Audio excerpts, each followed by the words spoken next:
through the month, and many people are participating in Dry January. It's a resolution that some people set to be sober for 31 days throughout the month. 11 News reporter Jared Dean spoke with an expert from the National Institute of Health about the benefits of staying sober this month and some of the signs that someone you know may be struggling with an alcohol addiction. Now, this is an 11 call for action alert. I'm joined now by George Koob. Thank you so much for speaking with me today.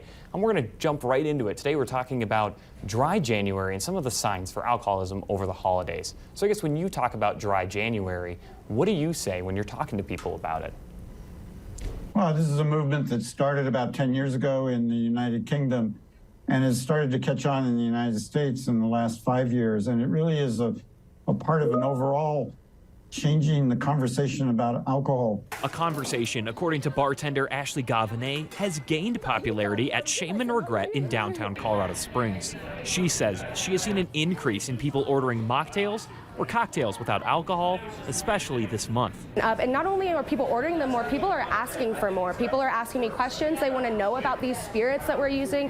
And people get really excited when I tell them, oh, we have a dedicated mocktail menu. Koob tells me there's an increase in drinking around the holidays, but sometimes the increase can last through the holidays and go through the new year. Koob says to check in on your loved ones if you start seeing signs of alcoholism and excessive drinking.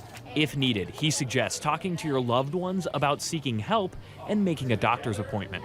Yeah, so one thing would be to get your loved one or friend in for a physical, possibly with their primary care doctor, who will likely ask them how much they drink and may actually provide some kind of intervention, suggest that cutting down on their alcohol may benefit some of their other medical problems.